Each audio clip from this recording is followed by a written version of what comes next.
If you had just 1 year to live, how would you spend your time? Would you work more, rest more, spend more time with your family, chase that dream that you've been putting off? Today, we're tackling one of the most confusing modern struggles, work life balance, and how death contemplation can help you finally make sense of it. This is the Lion Counseling Podcast. I'm Mark Odland, founder of Lion Counseling and certified EMDR therapist, and with me is Zach Carter, counselor and coach. And our mission is to help men to break free, to heal deep, and to become the lions they were created to be. All right, Zach, tell us about work-life balance. What is it? Sure, man. Man, I've spent like a week and a half thinking about this, and it's been so confusing. You look up famous people like Mr. Beast, and he's like, "You don't want my life. I work all the time," Yeah, right? And then you hear about people on their deathbeds that are like, "I wish I had pursued my dreams." And so you're like, "Dude, what is the right answer? Is it like I right. work more, I don't work enough, I spend more time with my family?" Really hard to kind of figure this out. So let's start with the definition. Okay. Some define it as an even allotment of time and energy between work and life outside of Hmm. work, right? Okay. Some people are like, it's not completely even. It's not one for one. Sometimes it's like a little here, a little there, right? Some people say it's not about evenness throughout your life. It's about how sometimes you have to go hard, you have to work really hard, and then you pull back and then you spend more time with your family. And that it's not about a perfect balance. It's Right. about a rhythm, right? Okay. So here are the problems that I see when we're thinking about the work-life balance. If you are all work and no life, burnout happens, disconnection, broken relationships. It can have a lot of negative impacts on the other side. But if you have all life and no work, then you have a loss of purpose, a lack of Hmm. contribution, underachievement. So what do we do? What Right. the heck do we do? It's so confusing because there's no universal formula. Some people are like, yeah, you need to focus on your mission. You need to focus on your purpose. Other people are like, no, you need to focus on family. So what I've come to realize is that balance looks different depending on the season of life you're in, and balance looks different depending on the kind of person you are. Sure. Right. So in some seasons of life, if you're a young entrepreneur or athlete, if you're trying to be the pinnacle of your field, it's gonna be mostly work, right? It's gonna be almost all work. I'm watching the Michael Jordan documentary on Netflix, The Last Dance. Yeah. That dude didn't have a work-life balance. No. That was all work, man. That was all work. But what happens if you're like a retiree or you're a parent, right? You may have to focus on connection over the hustle, right? And so this is what makes this topic so frustrating. There's no single right answer. What feels balanced for one person might feel like neglect to another, right? Mhm. So, Mark, I'm gonna put you on the spot. How do you personally define work-life balance? Well, first of all, could you define it for me, Zach? No, just kidding. No. Yeah. Um, man, yeah, I really resonate with what you're saying, and I think there is something about being honest enough to know that there are different seasons that deserve more attention in one area or another. It could be a big season of life. It could be a given month, a given year, even a given week, where you have to be. I think I've talked about this in other podcasts.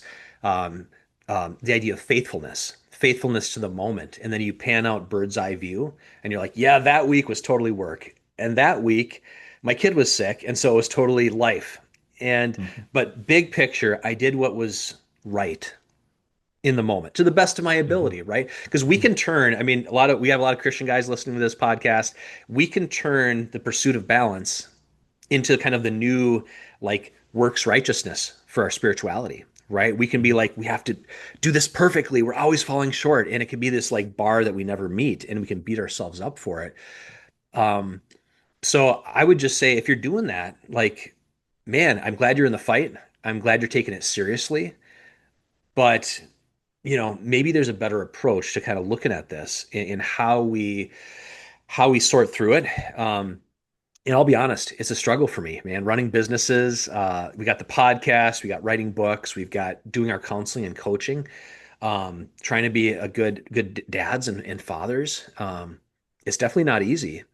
And I'm Hmm. so glad you're talking about this topic today, Zach, because I know like that kind of is like a lot of the guys that we work with, like kind of our ideal client are a lot of hard working guys who are like really grinding. They're really finding some success or they're on the cusp. They're ready. But those very same guys who are having their breakthroughs at work and just out there conquering the world, they're feeling the burnout. They're feeling the suffering on the home front.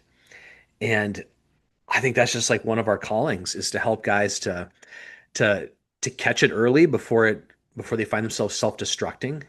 And if they haven't caught it early enough to know that there is healing and recovery for that. So I'll shut Hmm. up and then let you keep talking, Zach. But that's No, that's perfect. And kind of jumping off of what you're saying, it definitely feels like different types of guys in different stages. You have different emphasis on life versus work. Mhm. So what I've noticed in my own life and in the lives of young guys I know now or I'm working with is that when you're single, you have a lot of pressure to get in the grind. You fear you're falling behind. You fear you're not doing enough. You're like, man, I'm playing too many video games. I'm watching too much TV. I'm not pursuing, a future spouse, right? And so there's this pressure that like, hey, I'm doing too much life and I need to do more work.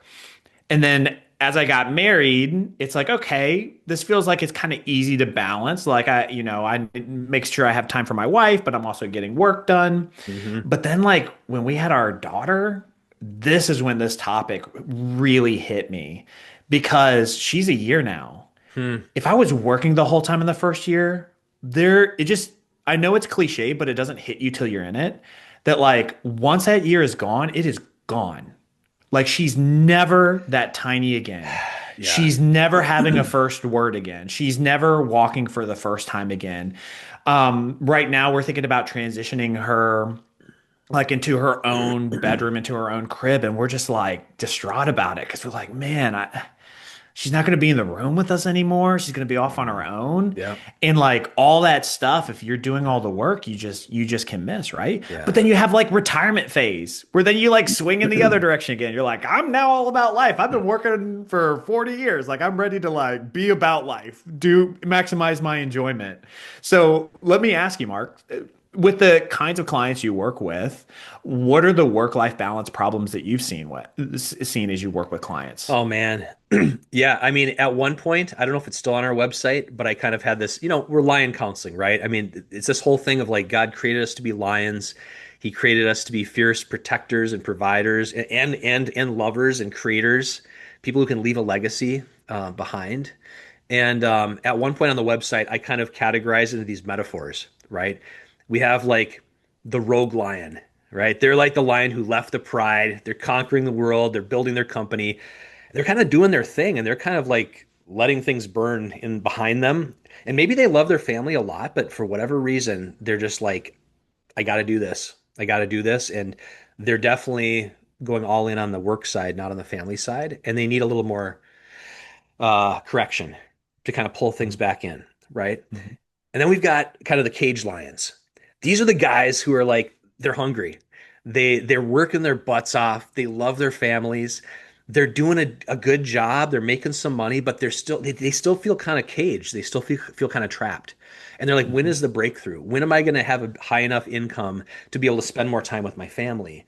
When am I going to, right? It's kind of like the future, the life is always somewhere in the future, and it's really hard to Mhm. enjoy the present. And so, how do we honor those guys? And we work with a lot of guys on that level too. So, when you hear us saying we work with successful guys, we're not excluding you, right? We work with hungry guys too, who are willing to invest in this in themselves. So, and Mhm. then I talk about wounded lions, and they could be all the way across the board. Just guys who are doing the best they can, but they haven't dealt with some of the deep wounds that are kind of holding them back. So back to your question, what are the common struggles? I mean, I think I kind of did broad brush strokes on that, but Mhm. I think a classic struggle would be a guy finally works for like a couple decades and he's got a great company going or he's risen up through the ranks. He's got a good income, but he's spent so much time away from home Mhm. that his wife feels disconnected from him. And he's thinking, what do you do? What are you talking about? Like I poured my whole life out for my family. Like I love you guys to death. And they're just thinking, I know, Dad, but like we did this whole other thing without you. Mm, And like, I don't know, like, there's this disconnection and there's this sadness, that's this realization, like I've worked this hard and now I'm picking up the pieces. Now it's not just can I find balance? It's almost like can I find balance in order to save my marriage? hmm. Can I find balance to have a relationship with my kids before they go to college and hope they want to come home and visit, right? Or for the young entrepreneur, the guy out of college or early in his work career, their struggle is like, balance sounds good, but man, if I don't get this next raise or if I don't get over this busy work, season of work, I don't know how we're going to pay the bills, or I don't know how we're going to, do this next thing, right? And so for them, I think they can almost scoff at the idea of balance and be like, I don't have time for that right now. Um, but it doesn't have to be all or nothing. That's a whole other podcast, Zach. I know with cognitive That's right. behavioral therapy, like all or nothing thinking, distorted Mhm. thoughts that really sabotage us. So I, Mhm. I think those are a couple things. Is a lot of it is like our mentality that drives us, and maybe we could say this for later in the conversation, but I think deep down, the deep fears that we have that drive us, that make it seem like we can't even entertain the concept of balance, because if we do, bad things are going to happen. Yeah, that's so good, man. Yeah, that breakdown of the four different lines, man, is I think is very cool framework to kind of go through. So as you're listening out there and you're like, okay, I got it. I'm either working too much or I'm not working enough. But like, Yeah, yeah, how do I even? How do I know? How do I know what I'm supposed to do? How do I know um, how to find this balance? Right? You guys have presented the problem. What's the solution? sure. The solution is thinking about death. So I was waiting recently, for it. I was waiting for it, Zach. Bring it. so recently I started attempting to read The Denial of Death by Ernest Becker, That sounds which like a is that sounds like a Nicholas Sparks novel. oh, 100% people falling in love, going on, carnivals and Disneyland and no. So I'm attempting to get through it. But it did get me thinking about death as it would by the name of the book, right? And there's been this process that I've been doing kind of intuitively as I've been reading is like, all right, so what would my life look like if I died a year from now? Yeah, Like what would I do? And this is something that you hear in sermons and you hear people talking about. It's like every day or every one of us is going to die one day. And it's like, so we like kind of know, but like this book talks about, we just don't want to think about it. We're like, I'm just going to ignore it. I'm going to fill my life with a bunch of distractions. And so I like took the question seriously and I was like, all right, genuinely, if I was going to die next year, October 31st, or whenever this hmm, podcast is released, like how would I fill my life? And so like I really struggled with this because I'm like, okay, am I going to fill my time with as much work as possible to make as much money to leave it to my family to like take care of my wife and take care of my daughter? hmm. On the other end, am I going to spend as much time with them and say screw the money, they'll figure it out, I just want to spend as much time with them as Yeah, possible?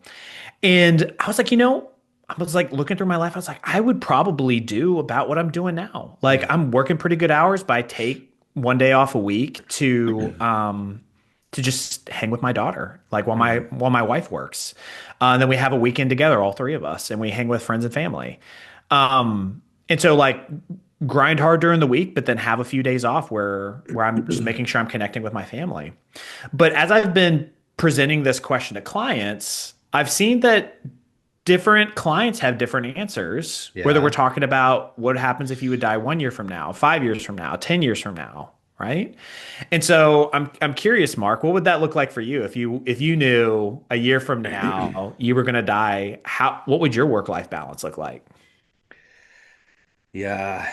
Well, Zach, I mean, I'm like you, where I'm a creative guy. Like, I know you've done a lot with music and doing some stuff with art, visual art too. Like, I was an art major in college, and I like to write, right? So, in addition to kind of doing the practical stuff that brings in the money, I've got all these crazy ideas for this next book to write or this new Mhm. art thing to do.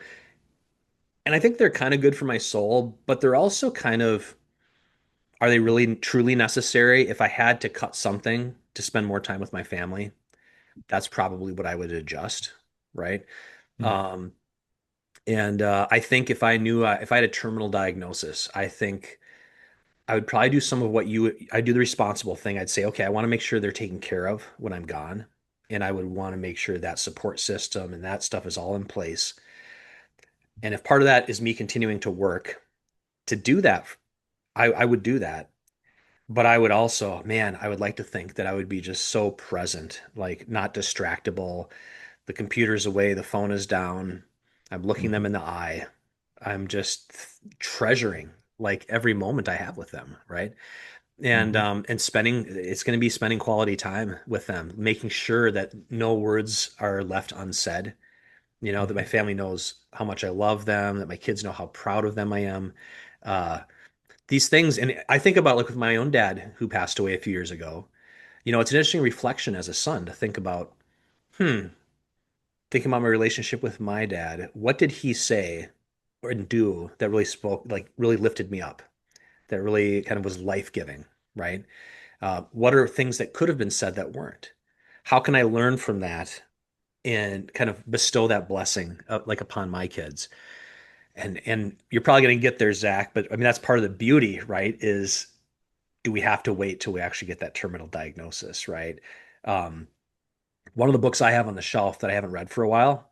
This sounds really nerdy. It's called Japanese Death Poems. Nice. Many of them written by samurai, which I have probably an unhealthy fascination with. But that was like a thing.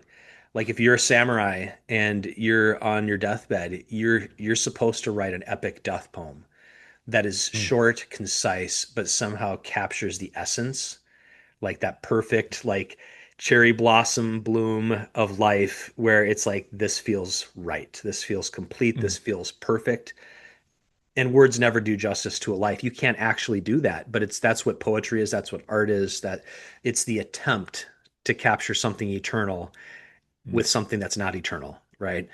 So um but yeah, I appreciate you asking the question, Zach. I mean, I'm already like inspired just thinking about how I want to do the rest of my week a little differently than I Mhm. might have, just keeping this in mind. So let's keep going. Yeah, it's going to be hard to top Japanese death poems, but I'm going to do my best. So, look, if you're wanting a balanced life, or if it's not even about balance, but just about prioritizing the things that are important to you, because maybe that's not balance, like we've been talking about. What does it look like if you had 1 year left, 5 years Hmm. left, 10 years left? So some thoughts to think through. If you want to take the time to do this, you go for a walk for 30 minutes. Just Yeah. kind of ask yourself the question. Start with 1 year, then go to five, go to 10. And my answers looked a little bit different for each one. Like 1 year was like, hey, I'm spending time with my family, but I'm also trying to provide. 5 years is that, but I was thinking about the podcast and was like, man, I want to make sure that I make this the best we can so that my daughter has something that she can listen to and know a little bit about me and know and have some wisdom, right? 10 years is like, man, I would probably try to get my doctorate. I would probably try to continue doing the Hmm. jobs that I have and spending time with the family. But it's like, man, that's kind of a thing that's been a goal in the back of my head. Right. So I encourage you out there who's listening, like take this seriously. Take some time to do this and see like what are you doing in your life currently that is wasting your time? Are you playing too many video games, watching too much TV, listening to too much politics? What would you regret not doing? Right. So not just about the stuff that you regret doing too much of, but what would you regret not doing? Who would Hmm. you want to make sure you spend your time with? Think through these questions because I think this could be really powerful and help to give Yeah. you some direction in your life, Hmm. right? So, in closing, just remember work-life balance isn't necessarily about splitting your time up evenly, but it's about living with clarity, living with the purpose that you believe is in your life, whether that's prioritizing the life aspects, if it's prioritizing the work aspects, that's okay. But you just need to know what you're aiming at. Hmm. So we just want you to start. with the end in mind, right? So start with the end and then work backwards to where you're at now, right? And then that lays out the kind of life that you want to live. Any last thoughts, Mark? Yeah, I mean, I'm just thinking, I think it's beautiful that you're inviting and powerful that you're inviting guys out there to step into this, to face what for many of us is the deepest fear, the great unknown, death. It forces us to wrestle with our own mortality. It forces us to ask us deeper questions of faith and grounding and what matters most in life, right? And even just to think about, Easter on the horizon in the spring, right? And that season of Lent that comes before it. For any of you familiar with more traditional or liturgical churches, there's a day to begin the season of Lent where you see people walking around with ashes, a cross on their forehead. What is that about?